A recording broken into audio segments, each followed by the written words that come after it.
What's up? Welcome back. We're going to step into it in this video. So this is 6 things that I wish that I knew when I was single. And now that I'm married, I wish I could just know all these things. Now, the reason why I'm talking about this is because there's a lot of content out there of, here's what to do to get all the women and this and that. And it's like, when I was single, I was doing all the wrong things in my, teens and 20s. I did everything wrong. Now that I'm married, I had to learn the hard way and took my, bumps and bruises and learned the hard way. And I wish that I just knew this stuff, that I could talk to myself back then. Now, again, making those mistakes definitely helped because I realized I don't want to act that way. I don't want to do those things, but I could have saved myself a lot of pain and hurt. I could have saved a lot of other people a lot of pain and hurt. So if you're watching this, you might be early on in a relationship. You might be early on in a marriage. You might be single. Just take this in. And again, not everything might click for you now, or you might be like, hey, this is stupid advice, but I'm telling you at some point in time, you're going to look at it and you're going to be like, ooh, this is actually pretty helpful. Wait a second, before you go on, please subscribe to my channel. That would really make my day. Now, back to the video. Number 1, it's okay not to be perfect. Now, why do I say this? Is because, and I'll use this from a church perspective. And I think that this is sometimes where, church and these conversations are interesting, right? It's what they tell the women and what they tell them, make sure that you find, a man of God or a woman of God who's doing these things, who's governing himself that way. And while I think that is all fine and dandy, at the end of the day, we're all flawed people and we're not always perfect and we don't always get it right? And so what I was doing was I was judging someone to have a perfect standard, and I was also trying to be perfect at the same time. So I was like, I'm not going to get in a relationship until I am this perfect man, and I am not going to accept a relationship from somebody who is not perfect. And if you see, those two things are going to clash, because that means that I'm never going to be perfect and that other person is not going to be perfect either. And so it's okay not to be perfect. Now, it's okay to know, the things that you want in a relationship. It's okay to be trying to better yourself. But I see so many people saying, I'm trying to work on myself so much to the point where it's you just have no end date of when this working on yourself. It's you're always going to be working on yourself, right? And the other person, hopefully, they're always going to be working on themselves. So you're never going to be this perfect package of a person to then be like, okay, now I'm ready because I have everything perfected. No, it's okay not to be perfect. And it's okay to accept someone who isn't perfect, because that's ultimately what you're going to do. Of course, there are things that you shouldn't accept in a relationship. There's red flags for you that you should be like, hey, I'm staying far away from. But the essence is making sure that the person's core fits with the core of a person that you want. Number 2, 100% in one direction is way better than 20% in 5 directions. So in my 20s, I dated a lot. I didn't do all the best things. I was not always dating one person at a time, right? And what it did was it stretched me in a lot of different directions. And I would always wonder, I'm like, okay, well, maybe while I'm doing this, somebody's going to come and it's going to be that 100%. But at the end of the day, it's they can't. If I have already, 5 people at 20%, where am I making room for that 1%? Or what, even if I'm dating 5 people at 20%, hoping that one person becomes, the 100% of my focus, it's never going to happen because I've never decided to make one person my focus. My dad would always tell me early on, he was like, hey, when you're dating early on, yes, you want to date around, blah, blah, blah. You want to learn what you like, what you don't like, so on and so forth. He's like, but at the end of the day, if you are driving a car, you can only have one person in your passenger seat, right? That's all that you can have. And so if you're trying to shove 5 people in your passenger seat, the car is not going to go. The door is going to stay open. You're not going to get off the ground. You're not going to move, right? So 100% in one direction is we have one person in the passenger seat. When you're able to do that and you're able to focus on, hey, who's that one person that I want in my passenger seat? That's going to help, because that's what then gets the car going. And for me, from a marriage perspective, it's the car going is, hey, what direction do we want our life to be? Well, how do we want our life to look? Where do we want to live? How do we want to govern ourselves? How many kids do we want? What's our, religious background and foundation going to be? All of these things, you can start to get the car going in the right direction when you identify that one person. You can't have those conversations and make those moves when you have too many people in the passenger seat, because the passenger seat is only meant for one person. So that's definitely one thing that I wish that I could tell myself.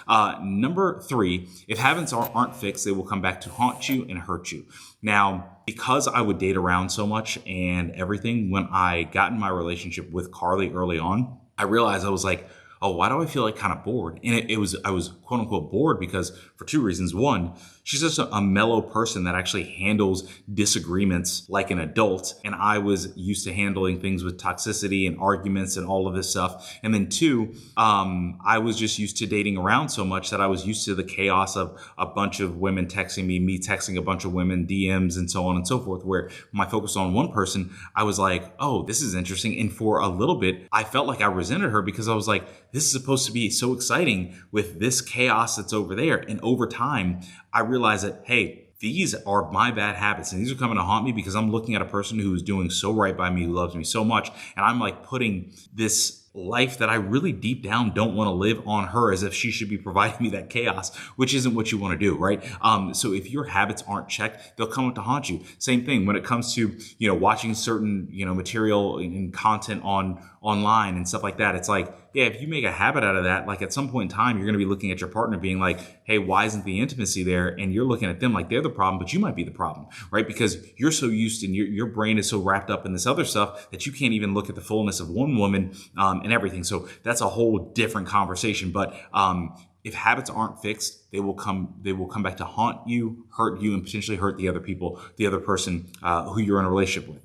I would walk with more empathy, right? I would wish I told myself to walk with a little bit more empathy. Early in college, I was the least empathetic person. I don't even know if I knew the word empathy. I would be the person who would just date around, lie, and everything, and make the other person feel like it was their fault if they caught me doing something, or just make them feel like they were crazy if they thought I was doing something.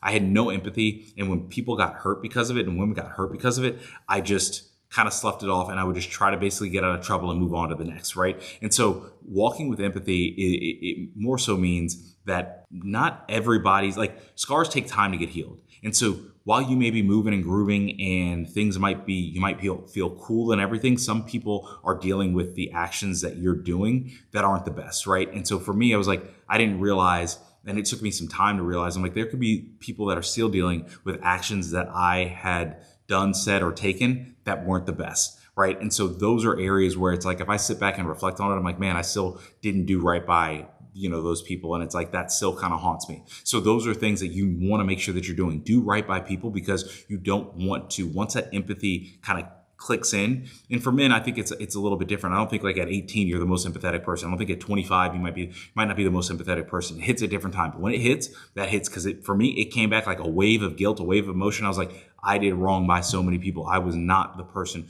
who I should have been. Did I learn a lot? Yes, but did it cost me some peace of mind and the other people way more peace of mind? Absolutely not what you want. So I would walk with way more empathy. That's the advice that I would give to myself. Number 5, I would focus on serving others and identifying what their needs are. So now I'm about to be a dad, right? And so it's a shift that's happening, and I don't mind it at all, right? Early on after marriage, like when Carly became pregnant, we became pregnant. It's like Carly's actually pregnant.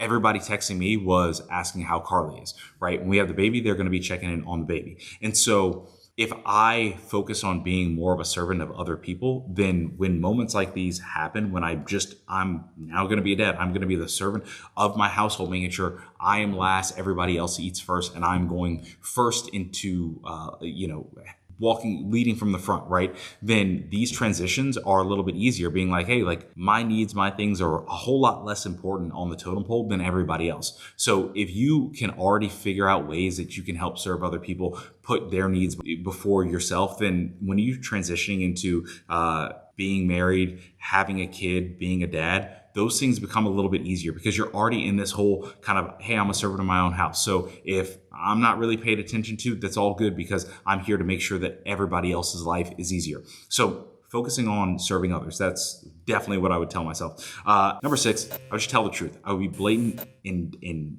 being able to tell the truth. I lied so much in my early 20s. The one thing that I would say that I did right in dating Carly when we first started, I told her the truth, and I was like, I will not lie to you. I will tell you the truth about absolutely everything, even if it's uncomfortable, even if it's not the best for you to hear. I am going to tell you the truth because I lied so much in the past, and it affected me and it affected other people. And I don't want to affect you, and I don't want to affect our relationship, whether that goes to us being married or whether it just we're not compatible, right? And probably in the first weeks, like we sat down, I was like, hey, here are all my shortcomings. Here's where I want to be. Here is areas where I'm probably a hypocrite in, where I'm like, I say I want this, but I'm doing this over here and it doesn't coincide or whatever. I just laid it out and I was very honest. And the one thing is, she went away from that conversation. She was like, okay, cool, I can trust you. She might not have agreed with everything that I said. She might not have liked with everything that I said, but she trusted me because she knew that I was going to tell her the truth.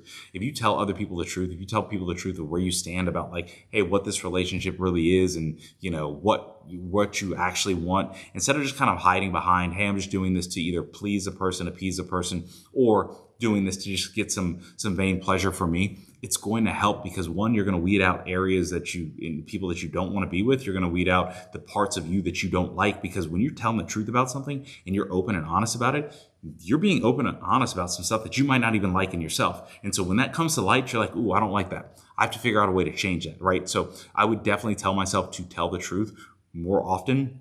I tell myself to tell the truth always, but definitely more often than what I was doing. That would have just been a start. So these are 6 things that I wish I could tell my single self. So I hope that this message helped you if you're single, if you're early in your dating process. And this is stuff that you still want to consistently work on. There's stuff that it's like, yeah, I still want to walk with more empathy. Yes, I still want to focus on habits. Yes, I still want to, understand and not, hold Carly to this perfect standard, hold me to some perfect standard when I'm still a work in progress, when she's still a work in progress. Like I'm already 100% in one direction. I'm married. So that, that's good to go. And I still want to focus on serving others' needs. And we have a daughter coming into this world. Like I want to make sure that I'm serving her needs as well. So these are 6 things that I wish I could tell myself that I hope that you get. Just get it. Yeah, that's it. See you all in the next video. Peace.